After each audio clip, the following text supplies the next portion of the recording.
সুমনদা, বাংলা নিউজগ্রাফে নমস্কার। আমি শুরু করছি একটা ঐতিহাসিক দিন বলে বা ঐতিহাসিক মুহূর্ত বলে, কারণ যেভাবে দেখলাম যে পশ্চিমবাংলার মুখ্যমন্ত্রী তিনি সুপ্রিম কোর্টে গিয়ে সেখানে সওয়াল করলেন, সে 5 মিনিটই হোক 10 মিনিটই হোক, যাই হোক তিনি একটা সওয়াল করেছেন, অনেকগুলো পয়েন্ট তিনি তুলে ধরেছেন। এই বিষয়টাকে কিভাবে দেখছেন? কারণ জল্পনা কাল থেকেই চলছিল যে উনি নিজে সওয়াল করবেন এই এসআইআর নিয়ে বা ইলেকশন কমিশনের বিরুদ্ধে যে যে অভিযোগ তিনি তুলে ধরেছেন সেগুলো নিয়ে তিনি আজকে নিজেই বললেন। কিভাবে দেখছেন বিষয়টাকে? দেখুন, এসআইআর এর বিরুদ্ধে যা যা অভিযোগ প্রথম ভারতবর্ষে নথি সমেত আপনাদের সামনে তুলে ধরেছিল লোকসভায় বিরোধী দলনেতা আমাদের নেতা রাহুল গান্ধী, সেই সময় মমতা বন্দ্যোপাধ্যায় চুপ ছিলেন, তাঁা দিচ্ছিলেন কেন্দ্রের বিজেপি সরকারকে। তারপরে ওনার স্বভাব অনুযায়ী এনআরসি হতে দেবো না, সিএ হতে দেবো না, এসআইআর হতে দেবো না ওয়েস্ট বেঙ্গলে, এই নিয়ে উনি বিরাট একটা ন্যারেটিভ তৈরি করলেন মার্কেটে। তারপরে দেখা গেল ওনার দলের মন্ত্রীরাই এনুমারেশন ফর্ম ভরছে। তা মমতা বন্দ্যোপাধ্যায় কেন গেছেন, কি কারণে গেছেন, বাংলার মানুষও জানে, সংবাদ মাধ্যমও জানে। উনি নিছক গ্যালারি শো বলুন, ফুটেজ বলুন, এইসব করতে গেছেন। উনি গেছেন বাংলার মানুষের হয়ে কথা বলছেন, কিন্তু সময়টা যেই সময় ওনার যাওয়ার প্রয়োজন ছিল, যেই সময় রাহুল গান্ধী প্রতিবাদ করছিলেন, প্রতিরোধ গড়ে তুলছিলেন, সারা ভারতবর্ষ জুড়ে এখনো রাহুল গান্ধীর নেতৃত্বে এই এসআইআর এর বিরুদ্ধে প্রতিবাদ চলছে, সেই সময় তো আমরা দিদিমণিকে খুঁজে পাইনি। খালি কলকাতার মাটিতে দাঁড়িয়ে স্লোগান স্লোগান আর স্লোগান, শুধু মা মাটি মানুষ, আমি পারি সংখ্যালঘুদের বাঁচাতে, আর কেউ বাঁচাতে পারে না, আমি সরে গেলে নরেন্দ্র মোদী সবাইকে আগুন জ্বালিয়ে মেরে দেবে, এইসব কথা, এইসব নাটক বাংলার মানুষ দেখে যাচ্ছে।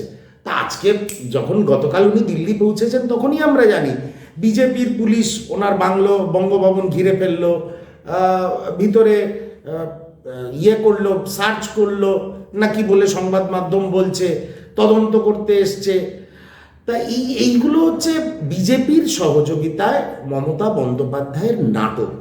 আমি এটাকে নিছক নাটক ছাড়া ব্যক্তিগত স্তরে কিছু দেখি না। উনি গেছেন, উনি একটা বার্তা দিতে চাইছেন বাংলার মানুষকে।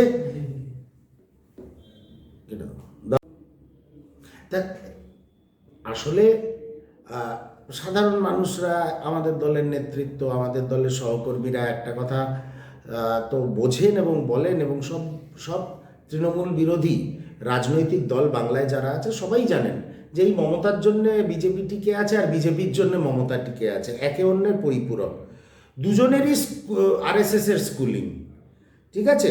কিন্তু সেই জন্য দেখলেন না আইপ্যাক কাণ্ড হলো।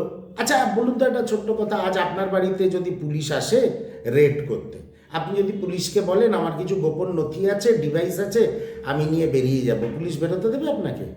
কিন্তু মমতা বন্দ্যোপাধ্যায়কে ইডি অ্যালাউ করলো, উনি নিয়ে বেরিয়ে গেলেন। আদৌ যদি তার মধ্যে কিছু থেকে থাকে, উনি নিয়ে বেরিয়ে গেলেন, সেখানে বিজেপির গায়ে লাগলো না।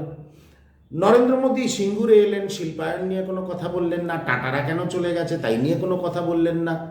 মমতা বন্দ্যোপাধ্যায় যে বিধ্বংসী সিঙ্গুর আন্দোলন করেছিলেন, সেই মঞ্চে এসেছিলেন তৎকালীন বিজেপি সভাপতি রাজনাথ সিং। কিন্তু বাংলার মানুষ, আরে বাবা বিরাট বিজেপি বিরোধী। এক অদ্ভুত ব্যাপার, এটা একটা অদ্ভুত ব্যাপার। এটা বাংলার মানুষ যতদিন না বুঝবেন, আর যখন বুঝবেন তখন বাংলাটা পুরো শেষ হয়ে যাবে। বিষয়টা কি হচ্ছে যে একটা সরকার পশ্চিমবঙ্গে এতদিন টেকে কেন? সরকারের অনেক কিছু গতিবিধি, ভালো মন্দ, শিল্পায়ন নিয়ন্ত্রিত হয়। তো বাংলায় তো কোনো শিল্পায়ন নেই। সেই জন্য এর আগেও একটা সরকার 34 বছর ছিল, তারাও শিল্পকে ভাগিয়ে দিয়েছে সব জায়গায় ঝান্ডা লাগিয়ে। আর মমতা বন্দ্যোপাধ্যায় এমন একটা ভীতির পরিবেশ সঞ্চার করেছে, নতুন করে শিল্পপতিরা বাংলায় আসতে ভয় পায়, যারাও আসছে গুটিয়ে নিয়ে চলে যাচ্ছে। যেমন কত মিথ্যে কথা বলে এই তৃণমূলের নেতারা, বলে যে সেক্টর 5-এ এতগুলো হাইটেক বলবো না, তথ্য প্রযুক্তির কোম্পানি রয়েছে। আর এই তথ্য প্রযুক্তির কোম্পানিগুলো মমতা বন্দ্যোপাধ্যায় ক্ষমতায় আসার অনেক আগের থেকেই এসছে পশ্চিমবঙ্গে। কিন্তু অসত্য কথা। কিন্তু একটা কথা আছে না, জো জিতা ওহি সিকান্দার। তা উনি যেহেতু জিতছেন, ওনার মিথ্যে কথাটাও সত্যি কিছু মানুষ ধরে নেয়। এটাই হচ্ছে কথা। নাটকের উপরে ভিত্তি করে একটা সরকার চলছে। আর মমতা বন্দ্যোপাধ্যায় নিজেও মিডিয়ার প্রোডাকশন, উনি প্রিন্ট মিডিয়ার প্রডিউস বলে না, প্রডিউস ইন ইন্ডিয়া, উনি হচ্ছেন প্রডিউস বাই মিডিয়া। তা সেই জন্য উনি মিডিয়ার আকর্ষণ এনজয় করতে দুদিনের জন্য দিল্লি গেছিলেন এবং সওয়াল করেছেন। এবং চিফ জাস্টিস কি বলেছে ওনাকে সেটা আপনারাও জানেন, আমিও জানি। ইউটিউবে লাইভ স্ট্রিমিংয়ে দেখা যাচ্ছে ওনাকে চুপ করতে বলেছে চিফ জাস্টিস, যে আপনার উকিলরা খুব ভালো বলছে, আপনি চুপচাপ থাকুন। তা একদিকে লোক হাসাচ্ছেন, একদিকে আবার মিডিয়া ফুটেজ খাচ্ছেন, এই হচ্ছে মমতা বন্দ্যোপাধ্যায়। শোভনবাবু, এই যে জ্ঞানেশ কুমার, তিনি সেখানেও দেখা করেছেন। জ্ঞানেশ কুমারের সাথে অভিষেক বন্দ্যোপাধ্যায়, মমতা বন্দ্যোপাধ্যায়, তিনি একটা টিম নিয়ে গিয়েছিলেন যারা এই এসআইআর-এ ভুক্তভোগী, তাদেরকে নিয়ে তিনি সেখানে বৈঠক করেন। এই জ্ঞানেশ কুমারের বিরুদ্ধে কিন্তু ইমপিচমেন্ট আনার জন্য তিনি দাবি তুলেছেন। সমস্ত বিরোধী দল যারা আছে তাদেরকেও আহ্বান জানাচ্ছেন। এই বিষয়টাকে কি বলবেন? না, যখন বিরোধী দলনেতা রাহুল গান্ধী প্রথম এসআইআর নিয়ে আন্দোলন শুরু করলেন, ভোটাধিকার যাত্রা করলেন, তখন মমতা বন্দ্যোপাধ্যায় চুপ ছিল কেন? ওই বিশাল আকারের নথি, সেই কর্ণাটকের আলাম থেকে শুরু করে হরিয়ানায়, কর্ণাটকে কিভাবে ভোট চুরি হয়েছে, সেই সব নিয়ে যখন রাহুল গান্ধী সরব হলেন, আন্তর্জাতিক স্তরের সাংবাদিক সম্মেলন হলো দিল্লিতে, তখন মমতা বন্দ্যোপাধ্যায় চুপ ছিলেন কেন? আজকে উনি বিরোধীদের সমর্থন চাইছেন, সেটা আলাদা কথা। সেটা জাতীয় কংগ্রেসের সর্বোচ্চ নেতৃত্ব ভেবে দেখবে ওনার আন্দোলনে যাবে কি যাবে না। এমনিতেও ইন্ডিয়া ব্লকের মধ্যে মমতা বন্দ্যোপাধ্যায় কংগ্রেস নেতৃত্বকে ভয় পান। সুবর্ণবাবু, সম্প্রতি মোহাম্মদ সেলিম, তাকে হুমায়ুন কবিরের সাথে একটি সাক্ষাৎ করতে শোনা যাচ্ছে বা দেখা গেছে ওয়েস্টিনে, এবং প্রাথমিকভাবে তাদের মধ্যে নাকি একটি আলোচনা হয়েছে। হুমায়ুন কবির এর আগেও তিনি আহ্বান জানিয়েছিলেন যে তৃণমূল সরকারকে হাঁটানোর জন্য যদি সমস্ত বিরোধী দল যারা আছে তারা যদি এক হতে চায়, তিনি লড়তে পারেন। কোথাও কি তাহলে এই সিপিএমের সাথে আপনাদের আগে জোট ছিল, এখন কি হুমায়ুন কবিরের সাথে একটা জোট বন্ধন হতে পারে? এবং আর একটা তাৎপর্য বিষয় আমি ঢুকিয়ে দিচ্ছি এখানে। সিপিএমের তরফ থেকেও বলা হচ্ছে যে কংগ্রেস, যাদের সাথে জোট করে লড়াইটা হয়েছিল, সেই কংগ্রেসের অবস্থানও নাকি 1 বছর ধরে পরিষ্কার নয়। সিপিএম বলছে যে কংগ্রেস তাদের নিজেদের অবস্থানটা পরিষ্কার করতে পারছে না। তাহলে কি আপনাদের এইখানে একটা ফাটল দেখা যাচ্ছে? এই বিষয়গুলো নিয়ে কি বলবেন? প্রথম কথা হচ্ছে, কংগ্রেস একটা সর্বভারতীয় দল। আমাদের একটা ওয়ার্কিং কমিটি আছে, সেন্ট্রাল ইলেকশন কমিটি আছে, প্রদেশ ইলেকশন কমিটি আছে। তা কোনো সিদ্ধান্ত কংগ্রেস এই 3টে স্তরে আলোচনা না হলে নিতে পারে না। এখন মোহাম্মদ সেলিম বিমান বসুকে মানেন কি মানেন না, ওনাদের পলিট ব্যুরোকে মানেন কি মানেন না, এটা মোহাম্মদ সেলিমের বিষয়। আর মোহাম্মদ সেলিম যার সঙ্গে গিয়ে বৈঠক করছেন, আবার বৈঠকও করছেন যে হোটেলটা সারা বছর বিজেপি ভাড়া করে রেখে দেয়, সেখানে গিয়ে বৈঠক করছেন হুমায়ুন কবিরের সঙ্গে। কোন হুমায়ুন কবির? যে হুমায়ুন কবির বলেছে আমি 30% হিন্দুকে কেটে ভাগীরথীর জলে ভাসিয়ে দেবো, আমরা 70%। তা এটাই যদি মোহাম্মদ সেলিমের ধর্মনিরপেক্ষতা হয়, তাহলে উনি জোট করতেই পারেন হুমায়ুন কবিরের সঙ্গে। এটা গেল 1 নম্বর। দ্বিতীয় কথা হচ্ছে, কংগ্রেস কি করবে না করবে সেটা সময় এলে নিশ্চয়ই জাতীয় কংগ্রেস, মাননীয় প্রদেশ কংগ্রেস সভাপতি শুভঙ্কর সরকার এবং কেন্দ্রীয় নির্বাচনী কমিটি সংবাদ মাধ্যমকেও জানাবেন, আমাদেরও জানাবেন। ওনার যদি তাড়া থাকে উনি চলে যেতে পারেন, ওনার যদি তাড়া থাকে উনি আইএসএফ, এই হুমায়ুন কবিরের কি জনতা উন্নয়ন পার্টি, এদের সঙ্গে জোট করতে পারেন। আমরা এই বিষয়ে কিছু বলতে পারবো না। তবে মোহাম্মদ সেলিম সিপিআইএম এর রাজ্য সম্পাদক, যেটিকে একটি ধর্মনিরপেক্ষ দল হিসাবে আমরা জানি। বিষয়টা হচ্ছে, তারা যদি হুমায়ুন কবিরের মতন লোকের সঙ্গে জোট করে, আইএসএফ এর সঙ্গে জোট করে, তাহলে তাদের ক্রেডিবিলিটি সংখ্যাগুরু বাদ দিন, সংখ্যালঘুদের কাছেও কি আর থাকবে? কোনো সংখ্যালঘু কি সমর্থন করেছে হুমায়ুন কবিরের এই কথা যে আমি 30% সংখ্যালঘুকে কেটে ভাগীরথীর জলে ভাসিয়ে দেবো? সমর্থন করেন। কিন্তু আমি এখানে একটু ইন্টারাপ্ট করছি। হুমায়ুন কবির কিন্তু সম্প্রতি একটি সভা করেছেন, সেখান থেকে আবার তিনি বলছেন পাল্টা যে মমতা বন্দ্যোপাধ্যায়ের চাপে বা মুখ্যমন্ত্রীর চাপে পড়ে আমি এই ধরনের কথা বলতে বাধ্য হয়েছিলাম, আমার ওপরে প্রেশার ছিল, আমি সমগ্র হিন্দুর কাছে ক্ষমা চাইছি, আমি এই ধরনের কথা বলতে চাইনি, ক্ষমা করে দেবেন। মানে তাহলে কি কোথাও উনি এখন যেহেতু একটা নতুন দল করেছেন, ব্যালেন্স করার চেষ্টা করছেন? দেখুন, মমতা বন্দ্যোপাধ্যায় বলতে পারে না বা করাতে পারে না এরকম কোনো কাজ নেই। তবে হুমায়ুন কবিরকে এই নির্দেশটা মমতা বন্দ্যোপাধ্যায় দিয়েছিলেন কিনা আমার জানা নেই। আর হুমায়ুন কবির তো বাচ্চা ছেলে নয়, হুমায়ুন কবিরকে বলবে তুমি বলো হিন্দুদের কেটে ফেলে দেবে, আর হুমায়ুন কবির বলে দেবে? বিষয়টা তা না। বিষয়টা হয়তো মমতা বন্দ্যোপাধ্যায় বলেছেন বা বলেননি, সবকিছু হতে পারে।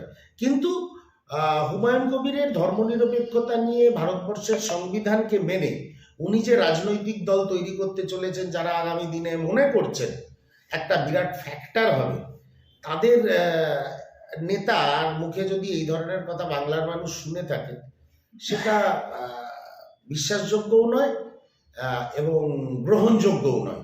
সেই জন্য মোহাম্মদ সেলিমকে আমি অনুরোধ করব যে আপনারা তো ধর্মনিরপেক্ষ দল, কমিউনিজমের কথা বলেন, আপনারা ধর্ম মানেন না, আপনারা কি করে হুমায়ুন কবিরের কাছে যাচ্ছেন? এটা আমার প্রশ্ন রইল মোহাম্মদ সেলিম সাহেবের কাছে। সুমনবাবু, সম্প্রতি রাজন্না হালদার, যে রাজন্না হালদারকে আমরা তৃণমূল কংগ্রেসের ছাত্র পরিষদে দেখা গেছে, সেই রাজন্না হালদার বিজেপিতে যোগদান করতে গিয়েছিল। আমরা জানি কোনো সাময়িক বিজেপির কিছু সমস্যার জন্য বা বিজেপির নিজস্ব কিছু তাদের দলের কিছু নীতির জন্য তারা রাজন্নাকে নেয়নি। তিনি কিন্তু গেছেন বহরমপুর এবং দেখা করলেন অধীর রঞ্জন চৌধুরীর সাথে, এবং অনেক আলোচনা হয়েছেন। তিনি হয়তো কংগ্রেসেও ঢুকতে চান, এই ধরনের জল্পনা সামনে আসছে। যদি রাজন্না হালদার কংগ্রেসে আসতে চায়, আপনাদের অবস্থানটা ঠিক কি? আমরা রাজন্না হালদারকে কোনো রাজনৈতিক ক্যারেক্টারই মনে করি না। তিনি তো বহরমপুর গেছেন, অধীর রঞ্জন বাবুর সাথে দেখা করেছেন। আপনিও যান, আপনি একজন সাংবাদিক, আপনি যান, আপনি কি অধীর বাবুর সঙ্গে দেখা করুন, আপনি শুভঙ্কর দার সঙ্গে দেখা করুন, আমরা কেন বাধা দেব? আরে প্রথমে তো আপনি বঙ্গবাসী, ভারতবর্ষের নাগরিক, আপনি একজন রাজনৈতিক নেতার সঙ্গে দেখা করতেই পারেন। কিন্তু আপনি যখন তাকে বলছেন যে তার রাজনৈতিক পোটেনশিয়াল, পলিটিক্যাল পোটেনশিয়ালিটি নিয়ে যখন প্রশ্ন তুলবেন, তা আমি তো পাল্টা প্রশ্ন তুলব, হু ইজ রাজন্না হালদার? উনি নাকি ছাত্র নেত্রী ছিলেন তৃণমূলের, সেই কোটায় উনি তৃণমূলের 21শে জুলাইয়ের মঞ্চে বক্তব্য রাখার সুযোগ পেয়েছিলেন। হ্যাঁ, বক্তব্যটা ভালো রেখেছিলেন, তার থেকেও না পপুলারিটি। কোন গণ আন্দোলনের মাধ্যমে রাজন্না হালদার উঠে এসছে বলুন তো? কোন গণ আন্দোলনের মাধ্যমে যে এত রাজন্না হালদারকে নিয়ে এই সংবাদ মাধ্যম এত চর্চা করে যাচ্ছে? কোনো গণ আন্দোলনের মাধ্যমে উনি উঠে আসেননি। উনি একটা কারণেই উঠে এসেছিলেন, যে উনি খুব ভালো বক্তৃতা দিয়েছিলেন, ওনার লাইন আপ তৃণমূলের মধ্যে খুব ভালো ছিল, পরে সেটা চটকে গেল। তো চটকে যাওয়াতে এখন উনি দৌড়ে দৌড়ে ঘুরছেন। এখন আবার শুনলাম নাকি কাপড় দিয়ে মাথা ঢেকে ফেলেছে। হ্যাঁ, তিনি প্রতিজ্ঞা করেছেন, কেউ মাথা কামিয়ে ফেলছে, মুখ্যমন্ত্রী বদল না হলে চুল গজাবো না, কেউ মাথা ঢেকে ফেলছে। এই স্টান্ট রাজনীতি করে প্রকৃতপক্ষে মানুষের আন্দোলনকে এইসব ক্যারেক্টাররা দুর্বল করে বলে আমি মনে করি। আন্দোলন করো, মমতা বন্দ্যোপাধ্যায়কে সরাতেই হবে বাংলার মসনদ থেকে, এতে কোনো সন্দেহ নেই। সেটা গঠনমূলক আন্দোলন করতে হবে, মানুষের রুজি রুটি মাথা ছাদের জন্য লড়াই করতে হবে, খেটে খাওয়া মানুষের পাশে থাকতে হবে, সেটা আন্দোলন। তুমি চুল ঢেকে রাখলে মমতা বন্দ্যোপাধ্যায় গতি ছেড়ে দেবে না? তৃণমূল কংগ্রেস হেরে যাবে না, মাথা কামিয়েছেন। হ্যাঁ, তাতেই বা কি হয়েছে? তিনি কামানোর পর কিন্তু নির্বাচন হয়ে গেছে, আবার তিনি ভালো রেজাল্ট করেই ফিরেছেন, মানে তৃণমূল কংগ্রেস। সেটাই তো বলছি, উনি যে দলটা করেন সেই দলটা বরং তৃণমূলের সঙ্গে সেটিং না করে প্রকৃতপক্ষে লড়াই করুক না তৃণমূলকে সরানোর জন্য, প্রকৃতপক্ষে লড়াই করুক। সমস্যাটা কি জানেন তো? এতটাই গটাপ সবকিছু, ও মাথা কামিয়ে চুল ঢেকে কোনোভাবে কিছু হবে না। আর শুভেন্দু অধিকারী বিরোধী দলনেতা, তারও কিছু করার নেই।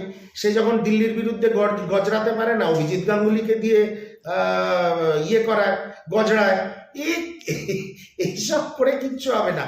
বঙ্গ বিজেপি একটা অপদার্থ রাজনৈতিক অস্তিত্ব, পয়সা আছে কিন্তু প্রধান বিরোধী দল বাংলায়। হ্যাঁ, এবার দেখবেন কি হাল হয়। তখন একটা হাওয়া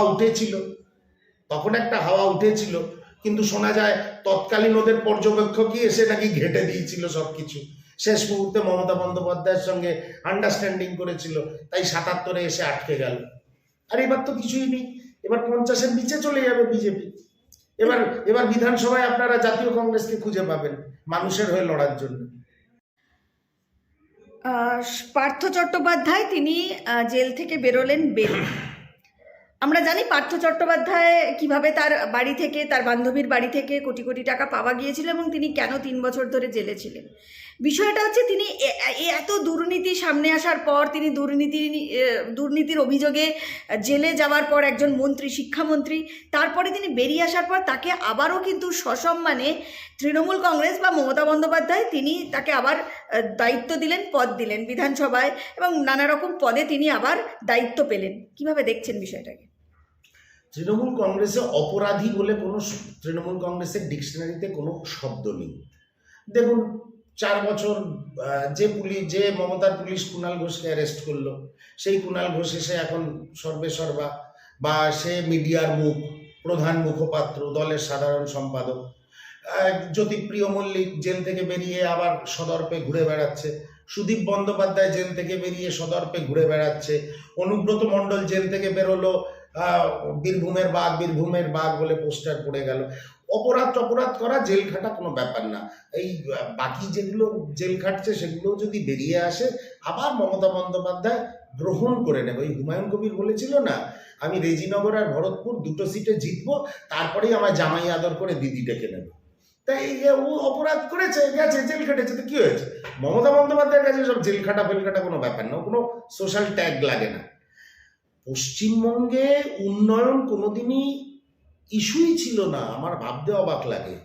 বিধান রায় বা কংগ্রেস সরকার চলে যাওয়ার পর, ইভেন সিদ্ধার্থ শঙ্কর রায় চলে যাওয়ার পর, উন্নয়নটা কোনোদিন কোনো ইস্যুই হয়নি। উন্নয়নটা ইস্যু হলে 34 বছর বামফ্রন্টও থাকতো না, 15 বছর তৃণমূল কংগ্রেসও থাকতো না। ইস্যু হচ্ছে উপঢৌকন, ইস্যু হচ্ছে সিন্ডিকেট রাজ, ইস্যু হচ্ছে মন্দির মসজিদ, এইগুলো হচ্ছে ইস্যু। এখন তো বিগত 15 বছর ধরে পুরোপুরি রাম মন্দির, জগন্নাথ মন্দির, গীতা পাঠ, চণ্ডীপাঠ, মোয়াজ্জেম ভাতা, পুরোহিত ভাতা, এগুলোই হচ্ছে ইস্যু। উন্নয়ন ইস্যু নয়। উন্নয়ন ইস্যু হলে মমতা বন্দ্যোপাধ্যায় এতদিন গদিতে থাকতে পারত। সুমনবাবু, যেভাবে মানে একদম কলকাতার রাজপথে গোল পার্কের মতন জায়গায় যেভাবে দুষ্কৃতীরা চলছে, বা বিভিন্ন জায়গায় বিভিন্ন ঘটনা ঘটছে, প্রশাসনের কাছে কোনো খবর নেই, বা প্রশাসন আগে থেকে বিষয়গুলো জানতে পারছে না, লোকাল ছেলেরা তারা এভাবে বোমাবাজি করছে, এই যে ঘটছে ঠিক নির্বাচনের প্রাক্কালে, কি বলবেন? পুলিশ জানতে পারছে না, এটা মিথ্যে কথা। পুলিশ সব জানে, কোন এরিয়ায় তৃণমূলের শাসক দলের কোন নেতা পাওয়ারফুল, কোন নেতা দুর্বল। পুলিশ পাওয়ারফুল নেতাদের পক্ষে থাকে। এবার সেইটুকু পুলিশের ইন্টেলিজেন্স ফেলিওর যে দুর্বল নেতাটা কবে শক্তিশালী হয়ে গেল। সে আচ্ছা মানে হঠাৎ আক্রমণ করে, তখন পুলিশ সামাল দিতে পারে না। দেখুন, এই মুহূর্তে সাংগঠনিক দিক দিয়ে, মানসিক দিক দিয়ে, রাজনৈতিক চরিত্রগতভাবে কংগ্রেসের তো ক্ষমতা নেই, এবং কংগ্রেসের সেই রুচিও নেই কোনো এরিয়া দখল করার জন্য বোম মারা। বিষয়টা হচ্ছে, তৃণমূল কংগ্রেসের নেতাদের মধ্যে বিভিন্ন সময় লড়াই হয়, এরিয়া দখল করার লড়াই। সেই লড়াইতে পিছিয়ে রয়েছে অন্যান্য ধর্ম নিরপেক্ষ প্রগতিশীল রাজনৈতিক দলগুলো। তৃণমূল কংগ্রেসের নেতারা লড়াই করবে প্রমোটিংয়ের জন্যে, সিন্ডিকেট চালানোর জন্যে, এরিয়া দখল করার জন্যে, তার জন্য বোম পড়বে, গুলি চালাবে। এটা খুব স্বাভাবিক ব্যাপার, এটাই মমতার বাংলা।